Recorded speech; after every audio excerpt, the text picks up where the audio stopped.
किया इसराइल के ऊपर, तो इसराइल या अमेरिका या इसराइल के इत्तेहादी ये एक्सपेक्ट नहीं कर रहे थे कि इतने बड़े नुकसान के बाद ईरान इस तरीके से अटैक करेगा। अब नुकसान जो हुआ है उसके बारे में मैं आपको बता देता हूं।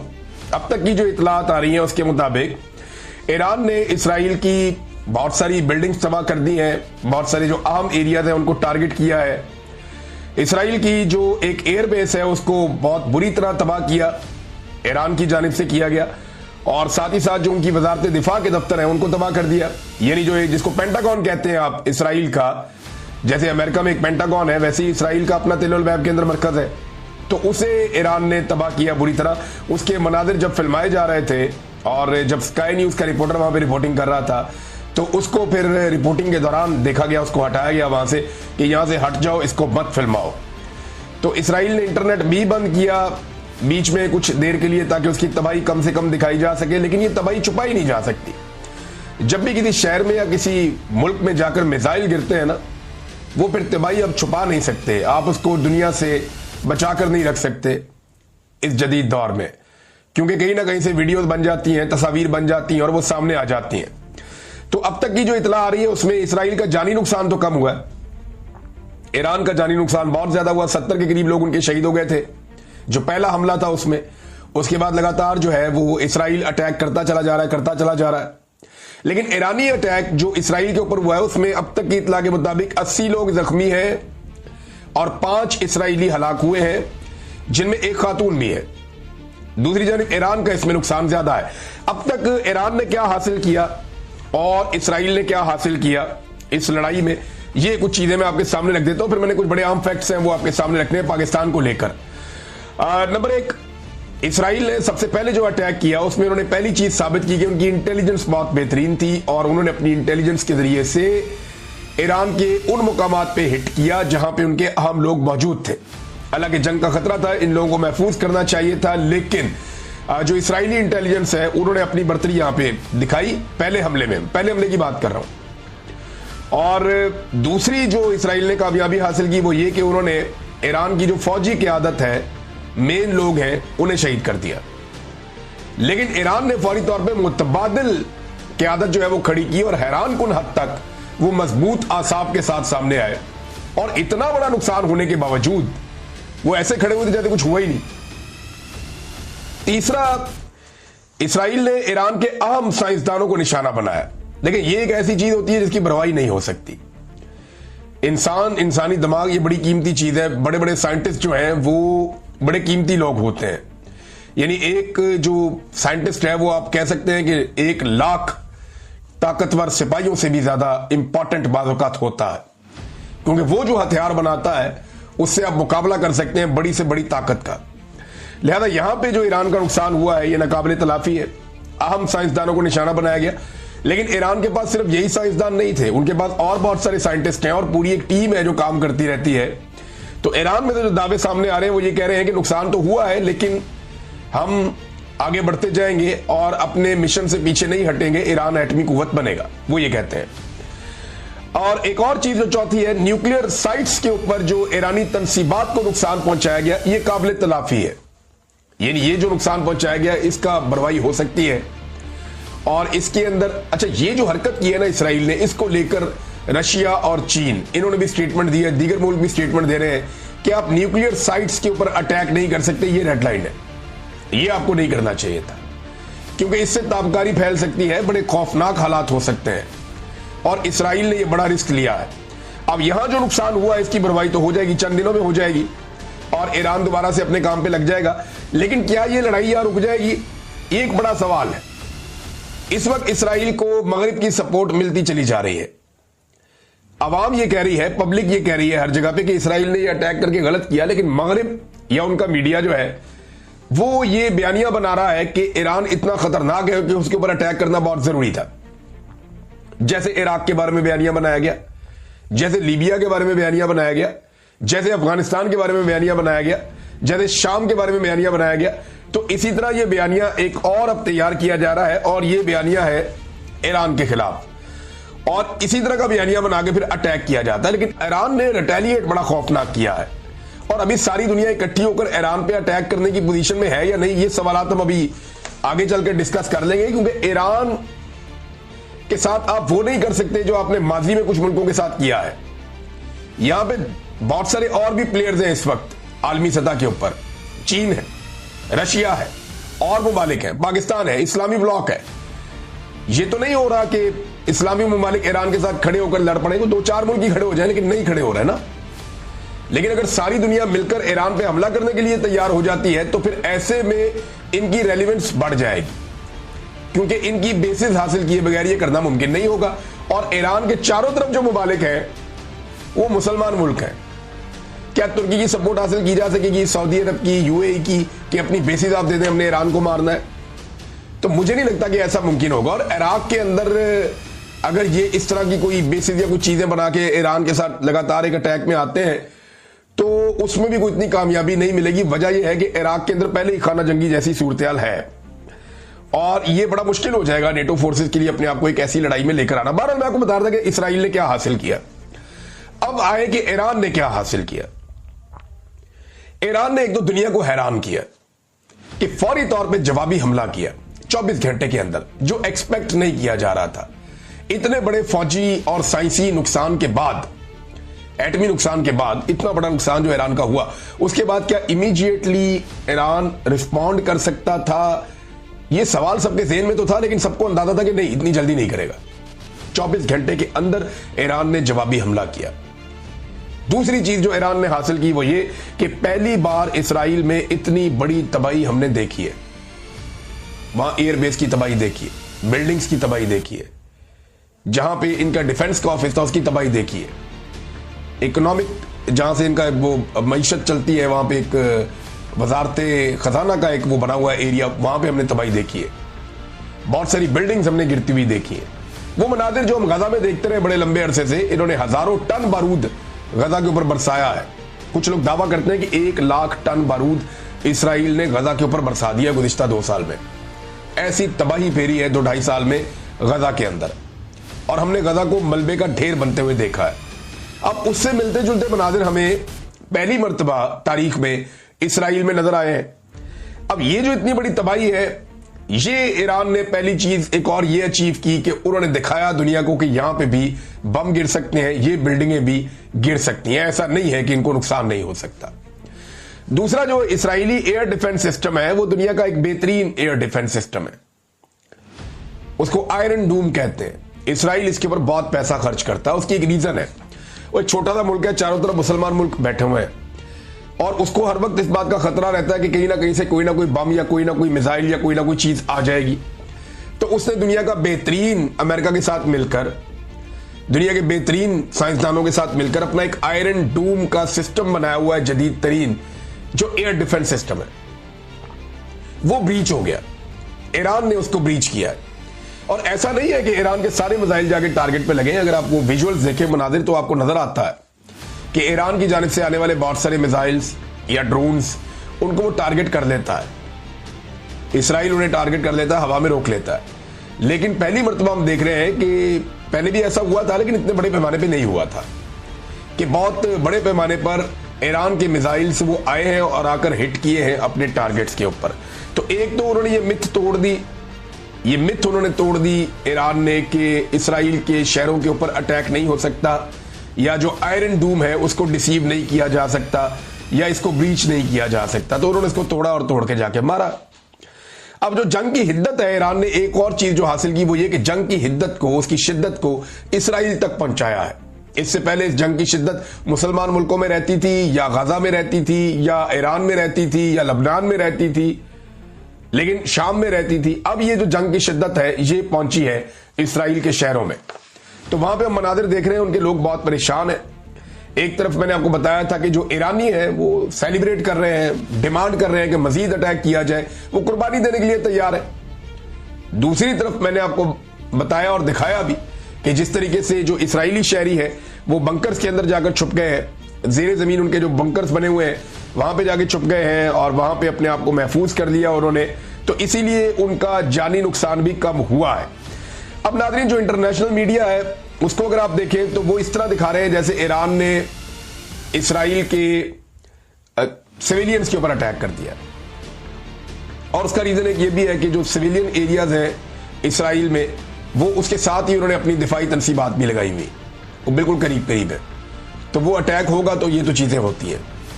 ईरान के अंदर भी सिविलियंस की शहादतें हुई हैं। लेकिन मुझे हैरत होती है कि जो आलमी मीडिया है वो एक छोटी सी खबर चलाता है फलस्तीनी बच्चों की शहादत के ऊपर। हजारों फलस्तीनी बच्चे शहीद कर दिए गए हैं। 50-60 हजार के करीब फलस्तीनी जो है वो शहीद किए गए हालिया इसराइली हमलों में। टनों के हिसाब से बारूद रोजाना की बुनियाद के ऊपर गिराया जा रहा था गाजा के ऊपर, तो छोटी खबर बनती थी। और आज ये जो है बहुत बड़ी बड़ी खबरें बन रही हैं पूरी दुनिया में। चीन ने नादरीन ओपनली अनाउंस किया है, वो खड़ा है साथ ईरान के और वो इसराइल की मजम्मत कर रहा है। रूस ने भी ईरान के साथ खड़े होने का फैसला किया है। अब पाकिस्तान को भी ईरान के साथ खड़े होना चाहिए। उसके रीजन है, उसकी टेक्निकल रीजन मैं आपको बताता हूं वो क्या। जब इंडिया ने पाकिस्तान के ऊपर अटैक किया ना, तो इसराइल ने पूरी सपोर्ट की थी इंडिया की, और वो एक मरतबा नहीं की, वो हर मरतबा की है। इसराइली वजीर आजम का स्टेटमेंट मैंने आपको कल निकालकर सुनाया था, जिसमें वो ये कह रहे थे कि हमारे पास मौका था, हमें चाहिए था कि पाकिस्तान को रोक देते कि पाकिस्तान एटमी कुव्वत ना बनता, यानी उस वक्त ये पाकिस्तान पे अटैक करते इंडिया के साथ मिलके, और ये चीजें थी भी। लेकिन अब आप ये देखें ना, पाकिस्तान सबूतों की बात कर रहा है, पाकिस्तान चीजें दिखा रहा है कि किस तरीके से भारत ने जो हथियार इस्तेमाल किए पाकिस्तान के खिलाफ, उनमें इसराइली हथियार भी इस्तेमाल किए। ये पाकिस्तान की जानिब से दावा भी किया गया था। ये असद कैसर साहब ने इस पे एक स्टेटमेंट भी दिया। उन्होंने कहा जी भारतीय हमले में जो हथियार इस्तेमाल हुए थे वो इसराइली थे और पाकिस्तान को इस पर संजीदा हिकमत अमली अपनानी होगी। और ये घिनौनी साजिश थी जो मिलकर की थी इन्होंने, भारत ने और इसराइल ने। तो देखें, जब भी भारत पाकिस्तान पे अटैक करता है तो इसराइल करता है ना भारत को सपोर्ट। तो अब ईरान की और इसराइल की लड़ाई है, तो अगर पाकिस्तान ईरान को सपोर्ट करेगा तो इसमें क्या गलत है? कुछ गलत नहीं है। भी जब इसराइल खुलकर भारत को सपोर्ट करता है कि मारो पाकिस्तान को, तो पाकिस्तान ईरान को सपोर्ट क्यों नहीं कर सकता कि मारो इसराइल को? फिर ये तो ऐसे को तो ऐसा है ना, भी जैसी करनी वैसी भरनी।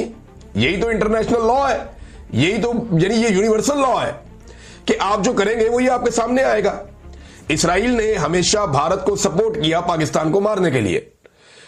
तो अब उसी इसराइल के ऊपर जब ईरान अटैक कर रहा है या ईरान और इसराइल की लड़ाई चल रही है, तो पाकिस्तान को भी सपोर्ट करनी चाहिए ईरान को भी। ये तरीकाकार तो यही है ना। अगर इसराइल समझता है कि पाकिस्तान उसके लिए खतरा है, तो पाकिस्तान को भी ये समझना चाहिए कि इसराइल पाकिस्तान के लिए खतरा है और हमेशा पाकिस्तान के खिलाफ पाकिस्तान के दुश्मनों की मदद की है इसराइल ने। अब ये मुतालबा पाकिस्तान के अंदर बहुत ज्यादा हो रहा है। लेकिन पाकिस्तान में ना बहुत सारे ऐसे लोग भी हैं जो आज भी इसराइल की तरफदारी कर रहे हैं, यानी खामोशी से कर रहे हैं लेकिन इसराइल की तरफदारी कर रहे हैं। कुछ लोगों ने आवाज उठाई, जैसे कि सेनेटर मुश्ताक साहब हैं। उन्होंने जब ये कहा कि उर्दन को ऐसा नहीं करना चाहिए कि उर्दन इसराइल से आने वाले हथियारों को नहीं रोक रहा अपनी एयर स्पेस में, और ईरान से आने वाले हथियारों को अपनी एयर स्पेस में रोक रहा है, ये ज्यादती है। उन्होंने ज्यादती के खिलाफ आवाज उठाई। तो अहमद कुरैशी साहब हैं जर्नलिस्ट, ये पाकिस्तान की मिलिट्री एस्टेब्लिशमेंट के बहुत करीब हैं और इन्होंने इसराइल का दौरा भी किया था मुबैना तौर पर। तो अहमद कुरैशी साहब जो है ये मिलिट्री एस्टेब्लिशमेंट के ना सिर्फ करीब है, बल्कि मैं इन्हें अच्छी तरह जानता हूं। हैं तो ये जर्नलिस्ट, लेकिन इनके बारे में दावा है कि ये इसराइल को लेकर के एक अलग नुक्ता नजर रखते हैं। और इनके बारे में ये भी दावा है और मुबैना तौर पे इन्होंने इसराइल का दौरा भी किया हुआ है। और ये बात अभी जो है वो सेनेटर मुश्ताक साहब ने दोबारा से इनको गिनवाई भी है। मामला ये है नाजरीन कि अहमद कुरैशी साहब ये कहते हैं सेनेटर मुश्ताक साहब के गिले पे, आप अंदाजा करें ना किस तरफ चल रही है पाकिस्तान की पॉलिसी। ये वो लोग हैं जो फौज के बहुत करीब हैं या फौजी एस्टेब्लिशमेंट के बहुत करीब हैं। वो कहते हैं जी कि उर्दन के शाहीनों को सलाम है जो अपनी फिजाओं का दिफा कर रहे हैं। उर्दन के पास मशरिक वस्ता में कई बेहतरीन एयर फोर्सेस में से एक है उनकी एयर फोर्स। आपके इत्तेहादी खुमैनियों ने 1979 से उर्दन को खाना जंगी में धकेलने की कोशिश की है जो नाकाम रही है। उर्दन को पूरा हक है कि वो ईरानी मिसाइल और ड्रोन गिराए और खुमैनियों के मंसूबे को नाकाम बनाए। ये जनाब अहमद कुरैशी साहब हैं जो इसराइल का दौरा भी करते हैं। अब आप अंदाजा कर लें पाकिस्तान में ऐसे लोग मौजूद हैं और बहुत सारे लोग जो है वो इमरान खान को ब्लेम कर रहे हैं। यानी मैं देखता हूं कि ये ज़हनी मरीज बन गए हैं इस वक्त। जितने भी टाउट्स हैं या टाउट्स के अलावा अब सियासी जमातों के जो करीबी सहाफ़ी हैं पीडीएम के, वो सारे के सारे ज़हनी मरीज बन गए हैं। ना सिर्फ सहाफ़ी बल्कि सियासतदान भी वो उठा के सारा इल्जाम इमरान खान पर लगा रहे हैं और इस लड़ाई को इमरान खान के खाते में डाल रहे हैं। और वो ये कह रहे हैं कि इमरान खान ने जेल से बैठकर ट्वीट क्यों नहीं किया अभी तक। भाई इमरान खान से मुलाकात करवा दें, ट्वीट आ जाएगा। पहले भी मैंने आपको 10 दफा ये कहा है कि आपको किसी भी चीज पे इमरान खान का मौकिफ चाहिए, आप इमरान खान की किसी एक आदमी से मुलाकात करवा दें, वो मौकिफ बाहर आ जाएगा। भी जब एक आदमी जेल के अंदर बंद है, उससे कोई मिल ही नहीं रहा, उसका कोई पैगाम बाहर ही नहीं आ रहा, तो वो किस तरीके से फिर इसराइल की मजम्मत करे। और आज तक जितनी मजम्मत इमरान खान ने इसराइल की है ना, ये सियासी खानदान दो है पाकिस्तान में, एक जरदारी खानदान है और एक शरीफ खानदान है। इन दोनों खानदानों के तमाम अफराद ने मिलकर आज तक इसराइल की इतनी मजम्मत नहीं की जितनी अकेले इमरान खान ने की है। जेल से बैठकर भी की है, बार बार की है, इसकी कीमत भी चुकाई है। इमरान खान के रिकॉर्ड के ऊपर स्टेटमेंट पड़े हुए कि किसी सूरत में इसराइल को तस्लीम नहीं करूंगा जब तक कि फलस्तीनियों को उनका हक नहीं मिल जाता। वो कायदे आजम की मिसाल देते हैं, बल्कि इमरान खान ने यहां तक कहा था कि मैं अपने अल्लाह को क्या जवाब दूंगा अगर मैं ये करता हूं तो फलस्तीनी लोग शहीद हो रहे हैं, उनके ऊपर जुल्म हो रहा है। इमरान खान ने अक़वाम मुत्तहिदा में गाजा को दुनिया की सबसे बड़ी जेल करार दिया था। इमरान खान ने दुनिया में बताया था कि इसराइल क्या कर रहा है, और आज इमरान खान को ये कहते हैं यहूदी एजेंट। यही ख्वाजा आसिफ, यहां स्टेटमेंट पड़ा हुआ मेरे सामने, मैं आपको सुनवा भी सकता हूं, लेकिन मैं आपको बता देता हूं ख्वाजा आसिफ ने कहा क्या था। यही ख्वाजा आसिफ जब अमेरिका में जाते हैं तो वहां जाकर कहते हैं कि हम बड़े लिबरल लोग हैं, हम बड़े खुले डुल्ले लोग हैं, हम यहूदियों के साथ, ईसाइयों के साथ, सबके साथ चल लेते हैं। यानी ये ख्वाजा आसिफ साहब के वहां पे इस किस्म की बातें थी ना। और इमरान खान जो है ना वो कट्टर मजहबी किस्म का आदमी है, तो उससे आप उम्मीद ना रखें।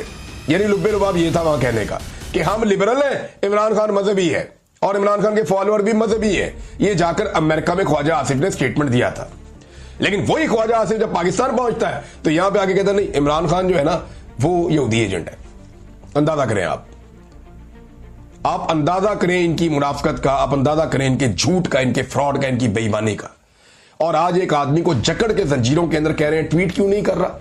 भाई उससे तुम किसी को मिलवाओ और फिर देखो वो ऐसा ट्वीट करेगा या ऐसा स्टेटमेंट देगा कि जो नवाज शरीफ कभी सोच भी नहीं सकता।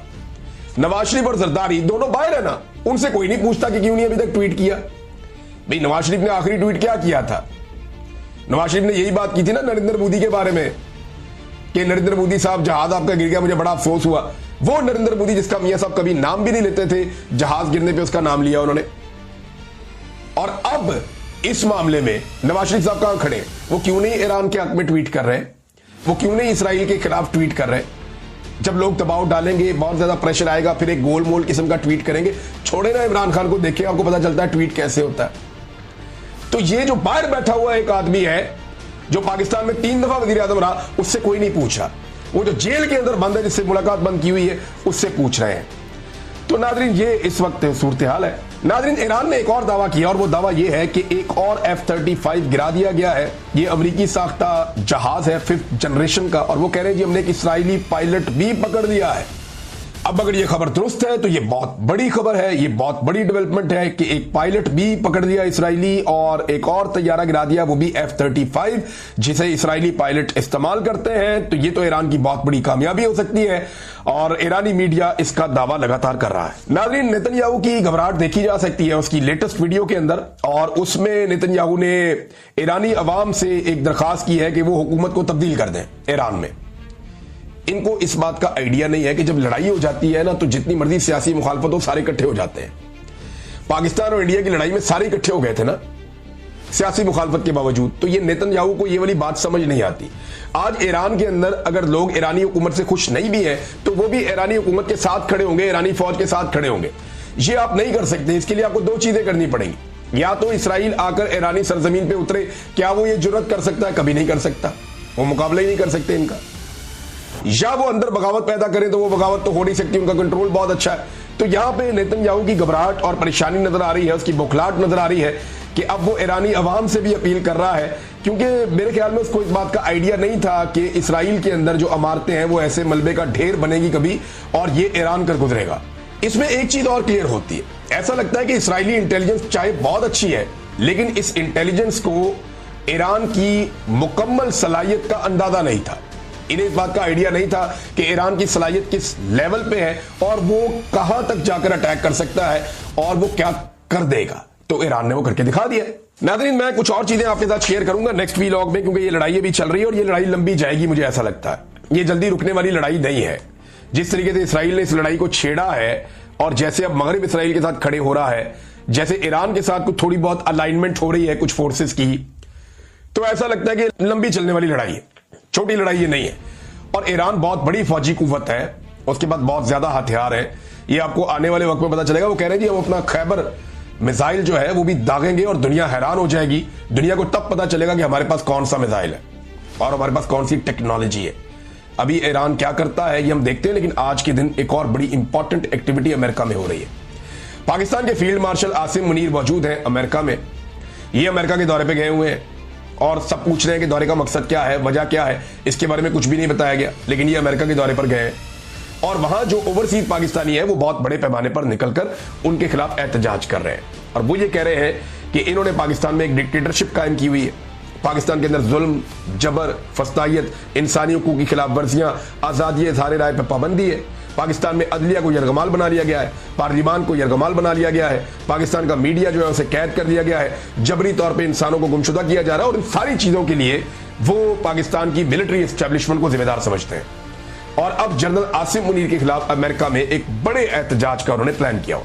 लोग इकट्ठे हो रहे हैं अब तक की इत्तला के मुताबिक, जब मैं आपसे बात कर रहा हूं, और बहुत बड़ी तादाद में लोग इस तरफ जा रहे हैं। लोग कनाडा से आए, बहुत दूर दूर इलाकों से आए। तो देखना यह है कि कितना सक्सेसफुल रहता है उनका यह एहतजाज और उसका इंपैक्ट।